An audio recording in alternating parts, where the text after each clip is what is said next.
আসসালামু আলাইকুম। এগ্রিকালচার ভিসায় ইটালিতে আসা অন্যান্য যে কোনো ভিসার থেকে তুলনামূলক অনেক সহজ। অনেকেই আমার এই কথার সাথে দ্বিমত পোষণ করবেন, কিন্তু দয়া করে আজকের ভিডিওটা দেখুন, বোঝার চেষ্টা করুন। আজকে আমি বলে দিব যে এগ্রিকালচার ভিসার সম্পূর্ণ আদ্যোপান্ত কিভাবে আবেদন করতে পারবেন, বাংলাদেশ থেকে একা একা আবেদন করতে পারবেন কিনা, কি কি ডকুমেন্ট লাগবে, কতদিনে আপনাদের কাগজ উঠতে পারে, কি প্রসেসে আগাইতে পারবেন, ভিসা হওয়ার পরে এখানে আসার পরে কত টাকা স্যালারি পেতে পারেন, কি কি কাজ করা লাগতে পারে এবং কতদিনে আপনাদের কাগজ হইতে পারে, সব কিছু পুঙ্খানুপুঙ্খভাবে আজকে বর্ণনা করার চেষ্টা করব। মনোযোগ দিয়ে ভিডিওটি দেখবেন, যদি গুরুত্বপূর্ণ মনে হয় তাহলে অন্যের সাথে শেয়ার করে তাদের উপকারে আপনি সহায়তা করবেন। এখন দেখেন এগ্রিকালচার ভিসায় আসা সহজ কেন। দেখেন এগ্রিকালচার ভিসার কোঠা থাকে বেশি, এগ্রিকালচার ভিসার কোঠা থাকে বেশি এবং বাঙালিরা প্রিফার করে এই এগ্রিকালচার ভিসায় আসার জন্য। এইখানে কড়াকড়িটা তুলনামূলক অন্যান্য যেরকম ডোমেস্টিক বা নন সিজনাল বা স্পন্সর ভিসা থেকে তুলনামূলক একটু হইলেও কম। সুতরাং যাদের অরিজিনাল ডকুমেন্ট, যাদের মালিক অরিজিনাল, যাদের আবেদন ঠিকভাবে হচ্ছে, তাদের ভিসা ইনশাল্লাহ হয়ে যাবে এগ্রিকালচারে। এইটাই সব থেকে বড় সুবিধা। এবং গত 3 বছরে যে ফ্লুসি আমরা দেখছি, আগামী 3 বছরেও সেই একই অবস্থা। অনেক কোঠা বাড়ানো হয়েছে, 4,97,000 লোক নিবে, তার মধ্যে প্রায় 50%ই আপনার হইল গিয়ে 50% প্লাস হইল গিয়ে আপনার শুধুমাত্র এই এগ্রিকালচার সাইড। এখন এগ্রিকালচার বলতে যে ক্ষেত খামারের কাজ সেইটা না। এগ্রিকালচার ভিসাটা কি? এগ্রিকালচার ভিসাটা হইল গিয়ে আপনার সিজনাল ভিসা। এখন নন স্পন্সর একটা ক্যাটাগরি আছে, ডোমেস্টিক একটা ক্যাটাগরি আছে। ডোমেস্টিকে বাংলাদেশ থেকে খুবই কম মানুষ আসতে পারে, আবেদন প্রচুর হয়েছে, এইখানেই টাকার খেলা। আবেদন আপনার আত্মীয় স্বজন আপনার নামে ঠিকই করে দিছে, কিন্তু কাগজ উঠবে না। তার কারণ কিছু ক্যাটাগরি আছে, যেটা বারবার আমি বলছি, এগুলো আপনারা বুঝেন না। যাই হোক, ইমিডিয়েট 3 জন যেই রিলেটিভ, তাদের মধ্যে আবেদন করলে হবে না। এখন এত ডিটেইলে আমি যাব না, আজকে আমরা এগ্রিকালচার নিয়ে শুধু কথা বলবো। তো এগ্রিকালচারের যেই সিজনাল ভিসাটা, সেটা দুইটা পার্ট। একটা হলো রিয়েল এগ্রিকালচার, অর্থাৎ ক্ষেত খামারে কাজ করা, আর একটা হলো টুরিস্টিক কাজ। এখন ক্ষেত খামারে কাজ করা বলতে কি, যে আপনার মাঠে ঘাটে কাজ করবেন, সেটাই এগ্রিকালচার না। এগ্রিকালচারের সাথে জড়িত সকল ধরনের কাজ। আপনি ধরেন একটা পেঁয়াজ তুলতেছেন, আপনি টমেটো টোকাইতেছেন, আপনি স্ট্রবেরি টোকাইতেছেন, এইগুলা টোকানোর পরে মানে পারতেছেন, এটার আগে কিছু কাজ আছে।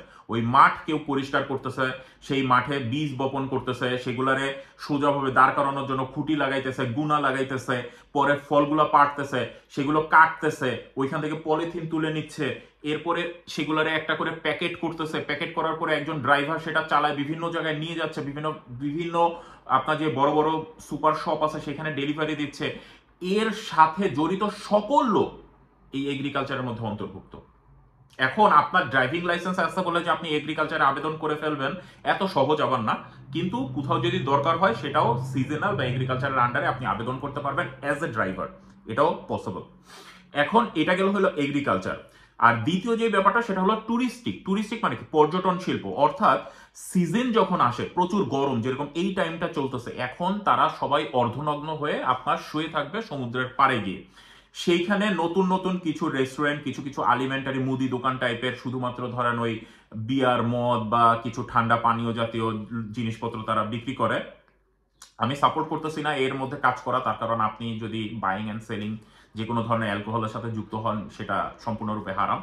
যাই হোক, আল্লাহ লানত করছে আর কি তার উপরে, বেচা কেনার উপরেও। যাই হোক, ওইটা বাদ বাদ দেই আমরা। দেখেন ওইখানে যে রেস্টুরেন্টগুলো হয়, ওইখানে যে হোটেলগুলো হয়, তার কারণ শুধুমাত্র যে সমুদ্র পার তা না।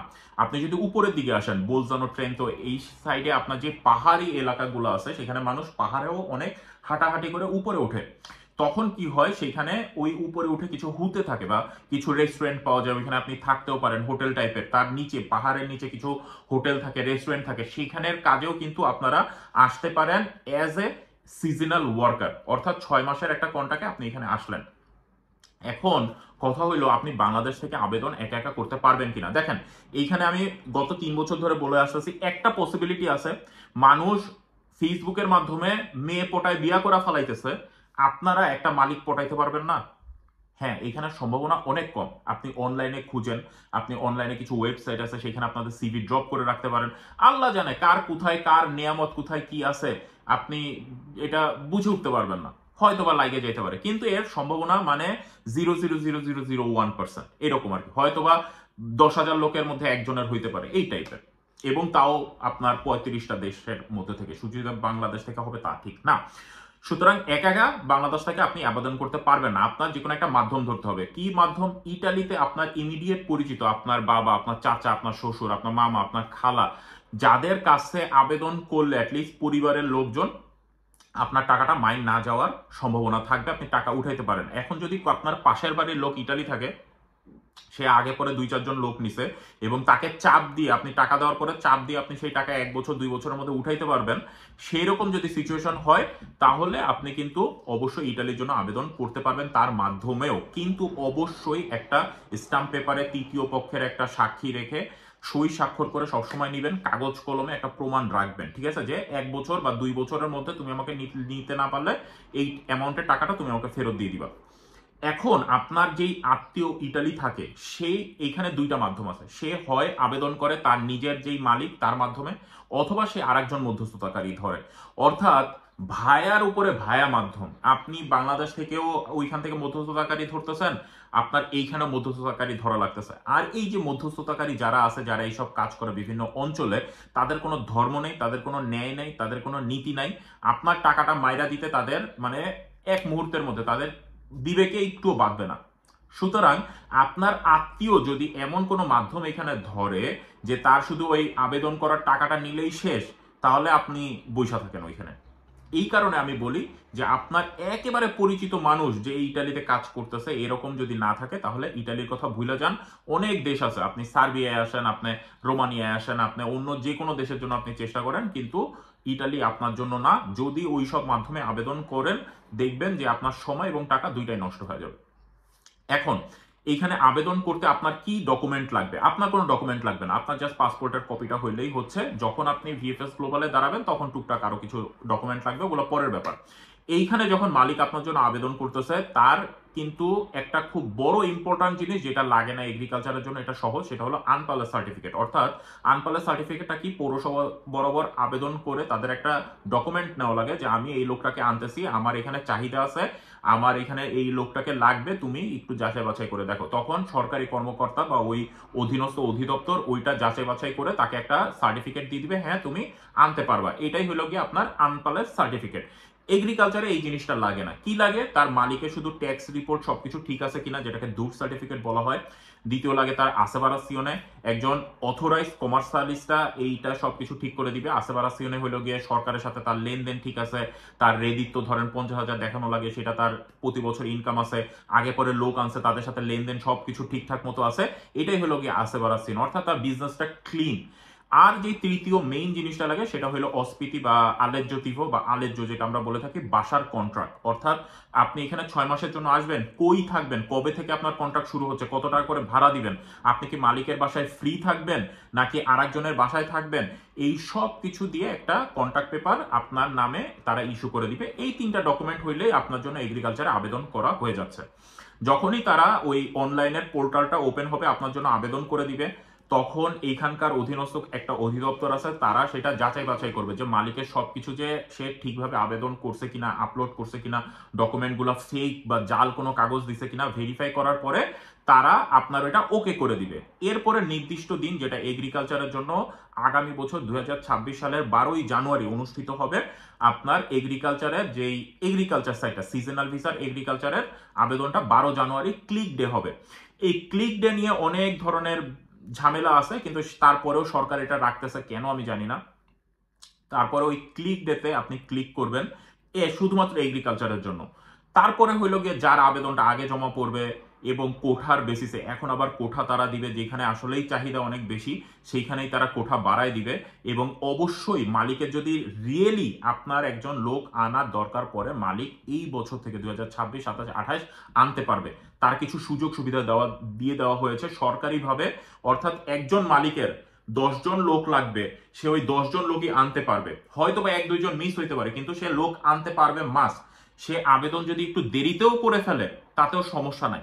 এই জিনিসগুলা এই বছর থেকে কিছুটা তারা শিথিল করতেছে, যে আপনার আগে আবেদন হইলেই যে আপনার কাগজটা আগে উঠবে।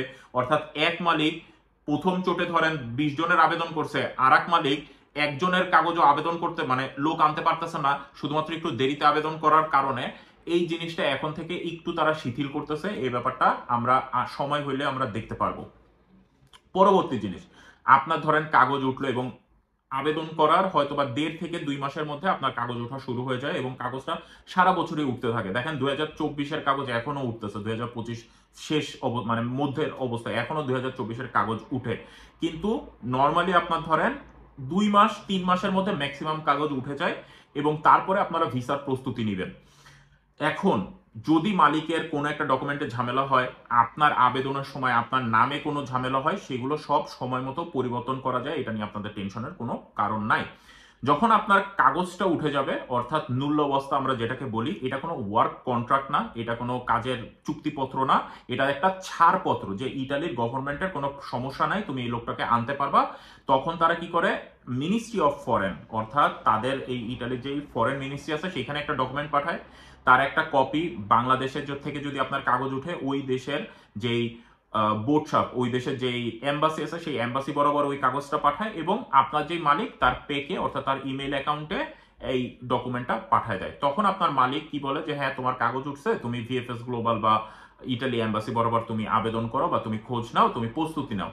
তখন এখন যেই নতুন সিস্টেম, আপনি আবেদন করবেন অনলাইনে, আপনি আবেদন করার পরে আপনাকে টাকা পে করতে বলবে, আপনার সবকিছু ভেরিফাই করে এম্বাসি থেকে আপনাকে জানাই দিবে সব ঠিক আছে কিনা। তারপরে আপনাকে একটা অ্যাপয়েন্টমেন্টের ডেট দিবে, আপনি আপনার বাকি সব ডকুমেন্ট সাবমিট করবেন এবং ইনশাল্লাহ যদি ভিসা হয় আপনি ইটালি চলে আসলেন।